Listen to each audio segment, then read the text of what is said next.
I'll be doing the PRP processing right now. My name's Felix. You'll see me throughout the day today. Those here in the room, anyone else use this system? Raise your hands. Just while I'm doing this, any thoughts of the system? How long have you been using it? What do you like? What you don't like about it? Any input? Say it again. Any input about the M-Site system? How much are the kits? That's a question. How much do they cost? Yes, for you guys. So about 240 bucks for these kits. And what we're going to be doing now is we have put in about 6 cc's of anticoagulant, and now we've pulled back about 54 cc's of whole blood, and we're loading up our first spin device. Everything is a Luer lock self-sealed container.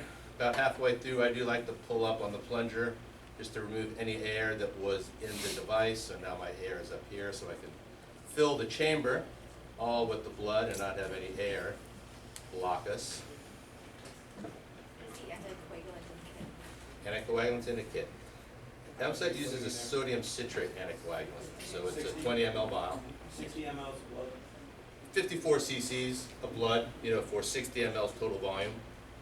There is a 120 cc kit and a 30 cc kit as well.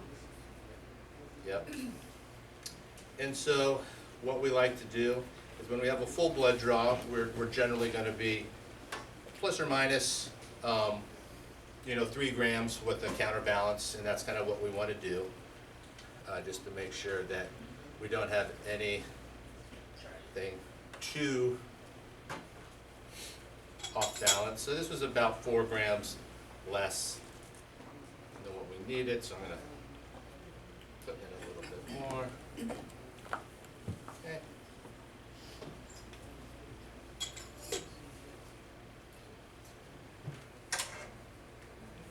And we do a 2-minute spin at 4,400 RPM. So this is our first spin. And Anne, if you want to start talking while we're waiting for this to spin down, Yep. if you want to start talking about SuperShot. Yeah, absolutely. So it's nice to meet everyone. My name is Hozeka-Holgot. I am the COO of ForeverLabs and the co-author on the patent for the technology on SuperShotPRP. So I don't think I need to explain this to you guys, but we all know what PRP is. We take blood, we spin it in the centrifuge, and we concentrate the platelets to get a therapeutic dose. But the problem is that your standard centrifuge just doesn't spin fast enough to concentrate these really low density biomolecules that are left behind, which are mostly exosomes. So my background is I'm a molecular biologist. I worked at Pfizer and I also worked at Henry Ford Hospital. And when we would want to concentrate these exosomes, we would have to use a device called an ultracentrifuge, which is about the size of a washing machine, and it spins at 100,000 RPMs. So we would drop our samples off in the evening, and then we'd pick them up in the morning, because that's how long it would take to isolate these low-density biomolecules. With SuperShot, it allows you to do it in a single 1-minute spin in the centrifuge you already have in your clinic. It does this by working as a sizing mechanism, and it's comprised of just 2 simple ingredients. One of them is polyethylene glycol, the other one is dextran. These 2 ingredients are basically just long-chain polysaccharides. They're biologically inert, non-toxic. They're found in everyday over-the-counter items. And it allows you to capture exosomes that you normally would leave behind. So it does this by employing a physics mechanism that's called a 2-phase aqueous system. So the math is here on the left, but essentially what it is the polyethylene glycol is low density and hydrophobic. The dextran is high density and hydrophilic, and it creates these 2 inadmissible phases in your centrifuge tube that pushes all these low density molecules to the very bottom so you can pellet these exosomes, and you can do it all in 1 minute. So you're going to see this process right now. Basically, they're separating the RBCs out. They're going to supercharge their PRP by adding SuperShot. It's a 1-to-10 solution. They're going to pellet these exosomes and platelets, and they're going to remove the liquid, resuspend that pellet, and that's your SuperShotPRP. When you remove that liquid, the important thing is you're also removing the polyethylene glycol and dextran. And we've tested this by sending samples to outside labs and using high-pressure liquid chromatography and size exclusion chromatography to show that the only thing that remains in that injectate of the SuperShot solution is extremely minimal. So why exosomes? Why are they important and why should you care about them? I mean, they're these little membrane-bound cellular packets, and you can kind of, their most important function is communication between cells. So you can almost think about them as a cell sending another email to another cell. And their message inside is a microRNA. The microRNA is just small single-stranded RNA, but what they can do that's really important is they regulate gene expression. So the cells that uptake them can have their gene expression change, which changes the cellular pathways inside that cell, and it can affect things like inflammation, angiogenesis, proliferation, protein synthesis, lots of different pathways. We sent samples to an outside lab to just show how many exosomes you're able to get with SuperShot processing. And on average, you're getting 100 to 200 billion exosomes per cc. So we used a nanosite device that uses microfluidics and lasers to not only measure the concentration of your sample, but it measures the diameter of every particle. So we know that these exosomes are around 120 to 150 nanometers, and we're seeing that peak on this graph on the left. And then we also did microRNA arrays, and so the green represents what you're capturing with SuperShot. The blue is standard PRP, so you see an upregulation of all those microRNAs due to the high increase of exosomes. So as we know, not all exosomes are created equal. There are these allogeneic products out on the market, but the source is a donor, so there's some associated risks there with disease. And also, to process these allogeneic products, they use things like lyophilization and freeze thaw, which is extremely damaging to like these very fragile biological material. And within FDA guidelines, you can't inject them. You can only use them topically. So by using an autologous exosome product, your source is the patient, so there's no risk of outside disease. You can do it at point of care. I know there are these processes where you ship samples out, they process your blood, they ship it back. This eliminates that. It's a blood product, and so in the FDA's eyes, it's not a drug, and so these autologous exosomes can be injected. You want me to keep We'll going? pause right there. Okay. So after our first spin is complete, we've created what we call platelet plasma suspension. That time and that speed and length only concentrates the most heaviest of our cells, which are the red blood cells. So that nice cloudy mixture up top is what we'll be using now to put into our second device and spin that. And this is really with the M-site system called the pure PRP. So it gives you the ability to remove many of the red blood cells, remove the white blood cells that are kind of at this top layer. And so what we're able to do is very precisely pull up through this Luer lock connection all of our platelet plasma suspension, and gives you, the operator, the processor, the ability to have as much of this plasma as you want, and pull up as much of the red blood cells if you want. If you want to have some more inflammatory markers, if you want some of the leukocytes, if you want what's called leukocyte-rich pure PRP, would pull up more of that top layer, the red blood cells, about 1 to 2 cc's. But for today, we're just going to be doing what we call a kind of a standard pure PRP injection, where I'm going to get all of the plasma and get a small little red flash of the blood, which is going to pull up right about now. As I keep pulling up, we get, and I could leave it right here if you wanted to have no white blood cells, but sure we get all the platelets. Keep pulling up a little bit, and I start to see my flash go up my cylinder right there. Just what I need. This part is done. Now I put this into our second spin device. Everything is, like we said, self-sealed, Luer lock connection. Able to put it all in. This is a 90-degree kind of elbow tube that fills everything up through the side. Once that is in, we first spin, the Luer lock is at the top. The second spin, the Luer lock is at the bottom. So we do have to use these caps. Come with the kit. Press that in. You have it lock in. And the difference that we have with the weight is plus or minus 3 grams. So I'll just make sure that you've got this one lined up good. Looks like I have to add some more here. Yep, I got some there. So this was right at the threshold, minus 3. So each gram is 1 cc. So I'm just going to push in 3 mLs of water. And there I am. 0.4 difference, well within 1 gram, which would be great. Equal balance, place it in here. All of our caps are secure.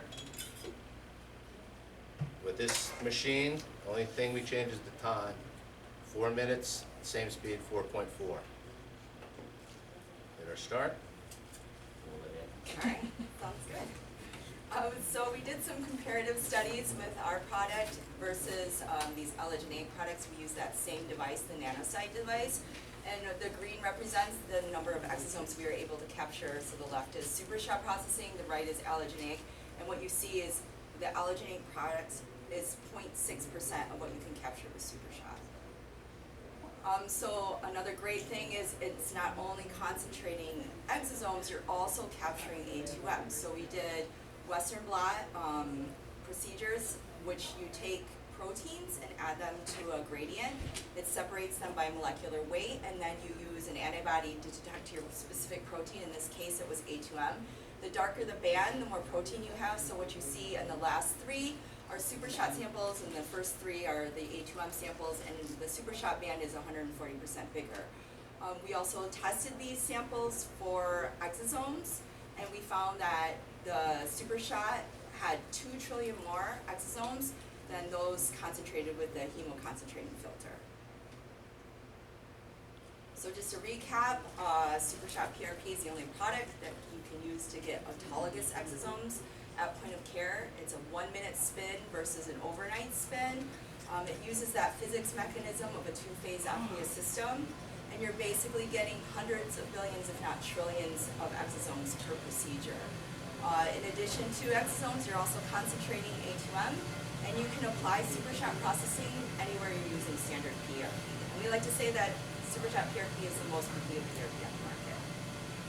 So that's it. So just thanks for listening, and thanks to Accelerated Biologics for letting us speak. The second spin has polyethylene glycol dextrin. Say it again. The second spin has a polyethylene glycol. No, so right now what you're seeing is the standard PRP process for the Hozeka system. Okay. So what we're going to do is, when we're done with this, we've already talked to Dr. DeWald, so we know what he wants his injection volume to be, and I'll show you how we kind of make that happen. But normally in standard PRP, whatever I'm pulling off, which is PPP, we're throwing away. And there are trillions and trillions and trillions of extracellular vesicles that are trapped in there that you just don't have access to. So for my third spin, I'm going to add the SuperShot solution, and what we're going to do is create a secondary buffer coat. So this is concentrating platelets. Our third spin is going to be concentrating extracellular vesicles with the PEG-DEX solution. Yep.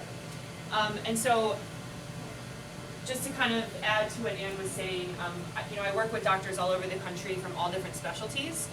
We're working with dentists, we're working with plastic surgeons, we're working with dermatologists, we're working with gynecologists, we're working with sports medicine, physiatry, podiatry, you name it. If you're using PRP, you can use SuperShot in any of these applications. Another big one outside of ortho is hair. We're seeing excellent results in hair restoration, and I do have orthopedic surgeons who call me and they say, I've got a guy with a bad knee, but he also has a receding hairline, can you help me? And we teach, we show them how to do it, and it's just an extra way for you guys to be, adding these applications into your practice. Does anyone have any questions so far? I was surprised to hear there's a company that you're allowed to send off a Yeah. sample to. I thought you had to do everything in-house. Yeah, there's a lot of back and forth about it. I think if you ask anybody sitting at this table, it's just not a good idea. But again, I'm not. Oh, thanks, Sharon. I think too, you don't have control over that too. Like when they send it back to you, it's just like a little 2 ml vial of just exosomes. The MSite system on top of SuperShot gives you full autonomy with PRP. So forever and ever and ever, we've focused on volume of PRP as opposed to the concentration of what's in that PRP. That's where we have to change the narrative, right? So two cc's of injectable PRP at a certain concentration is way more effective than 10 cc's of PRP that, you know, we pulled a 30 m or a, 10 ml blood draw. It's just not going to be impactful. So at 60 cc's, we're going to bring this down to 7 or 6. I don't know where Dr. DeWald disappeared. Can you find him? We're going to bring it down to 6 cc's of injectable PRP. So we're hovering right around, 8 to 10%, or 8 to 10 times over the baseline, which is a therapeutic dose of PRP. If you're doing a single spin with 9 mLs, 12 mLs, it's more than likely a cosmetic dose of PRP, and it's not really going to help with joints and stuff like that. Another thing is, Nico works with Dr. Altizer. Dr. Altizer uses a ton of SuperShotPRP. Dr. DeWald uses a ton of SuperShot, so if you guys want to hear about their outcomes and how they're applying it, they're great resources for that as well. So I just thought maybe you want to say something while we're doing this. Yes. So. Oh, okay. Chad, Yes. you talked earlier about how you do not use a combined A2M with PRP. Yes. Now, we just talked about how this gives a higher concentration of A2M plus the exosomes. So in this situation, you are combining. Yes, you are correct. But so I use, if I'm just doing A2M for post-traumatic arthritis, stuff like that, then I'm just doing the A2M. But technically, 100% you're correct. And there's actually more A2M than a lot of the other kits that are just A2M kits. But they're really just plasma concentrators. But, yeah, so yes, you're Because you don't want to dilute the concentration, I assume that you wouldn't want to put lidocaine in with any of this stuff or anything like that, is that correct? I do not. There are some people that put a little bit in, and a little bit of steroid, actually very, very, like a nano dose, because there's a lot of studies, not a lot, but there are studies that if you add a nano dose of dexamethasone, that can increase the outcomes. I do it at one clinic, I do not do it at the other, so I'm still kind of weighing that, but like Regenex uses that, that's part of their protocol, and there's, I know 10 doctors around the country that do that as well. But yes, I typically, if I'm gonna use, well, I do use lidocaine, you'll see just, if it's a joint just up to the capsule, I do not go into the actual joint with the lidocaine or the bicarb. So yes, I want that gradient, that high concentration going in there and causing an effect. I don't want it diluted. And this is one of the guys that started doing cosmetic stuff too outside of ortho stuff with PRP. Cause I had to. It worked in my head. What was that? So if you're doing PRP, it doesn't matter as much. If you're using bone marrow or something that has MSCs in it, lidocaine can be toxic to those. So could be bupivacaine or one of the other ones that can be safe. But for PRP, because it's not really rich in MSCs. Are you using any SuperShot for tendon pathology or which one? No, for that as well, and that's where I'm seeing the exact same concentration of platelets in one and the same concentration with the SuperShot in the other, where the patient's getting better quicker, but that first 5 minutes, 10 minutes, or even the first 3 days, a lot less soreness, a lot less pain. So, it's always good for your patients to be happy and be less painful, more comfortable, and then they're going to send you more as well. So that's really helped. And we see the same thing, we do a ton of SuperShotPRP, and people seem to get better quicker, less discomfort afterwards, so we always try to push SuperShot over regular PRP. we've also seen longevity with SuperShot, so just longer lasting results in general, and patients typically don't have to come back for as many, whatever the program is. If you're putting them on 3 PRP shots, they may only need 1 or 2. That's, kind of the trend of what we've been seeing. Is there a situation where you would not use it? Careful how you answer that. Careful how you answer that. If, while he's contemplating that answer, I just want to show you real quick what we've done is, this is what we're going to use for the super shot. This has traditionally been the PPP waste that we dispose of, okay? So out of all of that platelet plasma suspension, I'm saving around 6-ish mLs that's going to be are injected. And as you can see, all of our platelets are firmly in a buffy coat at the bottom. So this is going to be our regular pure PRP that we would use. And it's basically just a swirling motion that we're using to resuspend that buffy coat of platelets that have been concentrated on the bottom all the way through. And generally I take about 15 to 20 seconds of swirling to get most all of our buffy coat off the bottom floor here. And I typically say my perfect PRP is going to look like a tequila sunrise drink. You know, so that's kind of my choice. Some people might say a different color. I But say champagne or pink champagne. champagne, pink champagne, that might work also. I cannot think of one. So basically, when a scheduler talks to patients, it's usually enhanced PRP is what we offer. So and that's for orthopedics, that's for hair, that's for face, that's for P&O shot, everything that I do. Just because the results personally have been so great with my patients. Because I've been doing this, PRP since 2012, but just started 3-4 years ago with the super shot, and with all that data and tracking and everything like that, it's just looks so much better. So, and scientifically, there's not a reason not to to do it where I would say, oh, this condition doesn't need it and this one does. For osteoarthritis as well. Yes, yeah. Yeah, routine, yeah. So this is our, oh, I'm sorry, go ahead. Oh, no, I was just, No, I you're can always ask later. No, you're okay, go ahead. I was, in your clinic, are you having like a clinic with like a nurse or somebody do all of this while you're doing other things, or are you?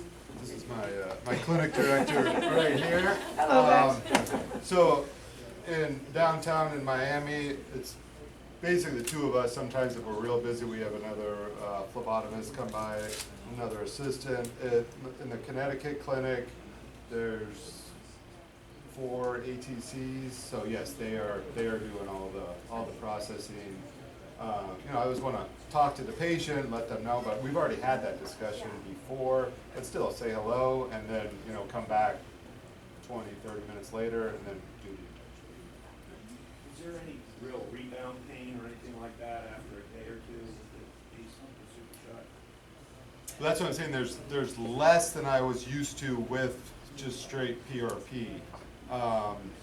And so typically, tennis elbow, if they get pain, it's usually right away for about 10-15 minutes, and can be a little more sore, 2-3 days. So I tell patients beforehand too, like, we're not going to do it on a Friday. If you have a wedding or something, the next day, just prepare to be a little down and not do a lot of work the next couple of days.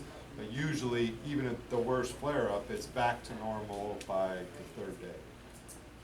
What expense does that cost? So the cost of the kits is $250. And physicians kind of do, I've seen people just double that, and that's kind of their add-on. Some physicians, SuperShot is their PRP. Like, it's not an addition, that's just what they offer. Other people like to do it as an add-on, so that's totally up to you guys. To recap, this is our standard PRP. So these are our concentrated platelets. This is the amount of volume that Dr. DeWald is going to be adding into the patient. The SuperShot processing does not add any volume to this. We're just gonna have a buffy coat that I'm gonna reintroduce some exosomes into.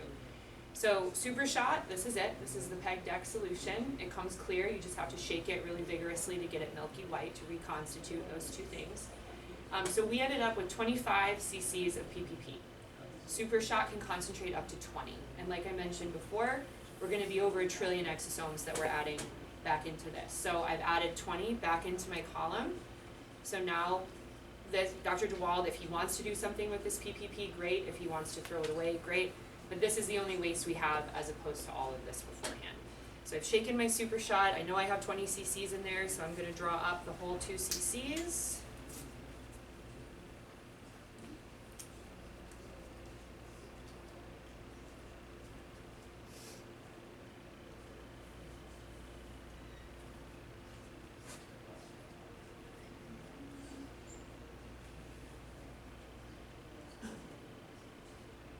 You guys tell I'm not a nurse. So if a higher concentration of platelets is better, do you aspirate the joint before you inject the PRP? 100%. I mean, I always ultrasound, and if there's an effusion, I'm definitely aspirating. And then we also do preconditioning, so if it's really inflamed, we can do ozone, prolozone, or A2M a week before, get it calmed down, and then it's not as inflamed, and then come back a week later and do that. But even with that, I'm still looking, and if there's any fluid, 3 mils, 300 mils, whatever it is, I'm taking as much as I can out before I put the product back in.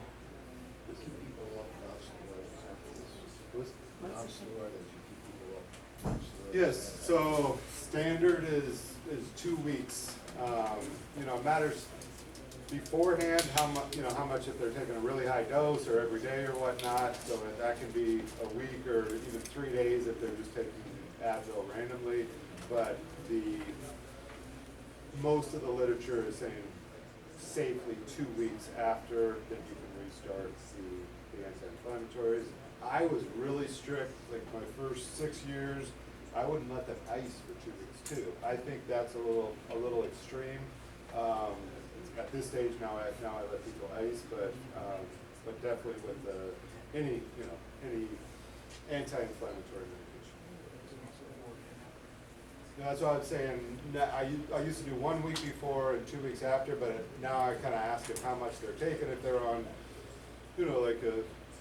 like clofenac, heavy dose or Mobic every day and they've been on it for years, then at least a week. If it's just random taking Advil, then I'll do like 2-3 days. So I've added my Super Shot. I'm just putting it in for 1 minute at 4,400. We're gonna let it do its job. Sorry. If you're just doing A2M, Yes. you stop at 6 before that. I still do. It's just kind of like the protocol I've always had. But that's not as important in that realm because we're just trying to be anti-inflammatory. But it's what my assistants are used to, just historically when I've done it. But no, that is not necessary.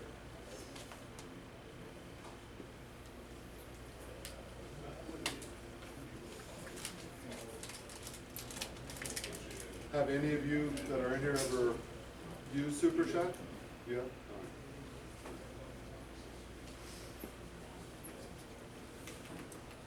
It's becoming my standard of care with a lot of my doctors. I have a conglomeration of doctors and they talk every Friday. And it's the only thing they'll do at their clinic now. They've seen such a huge difference between the two. And now they're standardizing that at every single one of their practices. If you come to us, you're getting a PRP with SuperShot and that's it. And they are really seeing tremendous results. I don't know if they're capturing the results, but they're saying what you were saying, that it's less pain. The people aren't calling afterwards saying that should I still be feeling this throbbing, and the spine doctors especially love this because in the past you would get really blown up, and they're saying we're not seeing that at all anymore. It's so much more comfortable for the patient, and then they're getting even higher platelet counts. So. We do track data. I was gonna say, no, I was just, we Yeah. use the data collection platform, Okay, Data good. Biologics, yep. And so you can, if you use Data Biologics, you can track your Perfect. outcomes for SuperShot there. Our CMO is like, his clinic is kind of a perfect setup because he uses SuperShot, his partner does not, but they use the same processing and injection technique, and they both upload their data to Data Biologics. And what we're seeing is that he's seeing the faster outcomes with SuperShot and the longevity that Danielle said. So Wow. their outcomes are happening quicker, Love that. lasting longer. Yeah, love that. And again, I know it seems laborious. I promise you, once you do this a couple times, it just becomes second nature. We're just moving plasma from one tube to another, adding SuperShot, and that's it. So, you know, typically with the spin times, because this machine does have a slow start and a slow stop, you can very easily get this whole process done in 15 minutes. Easily. Easily. That's probably on the high end. I'm not, you know.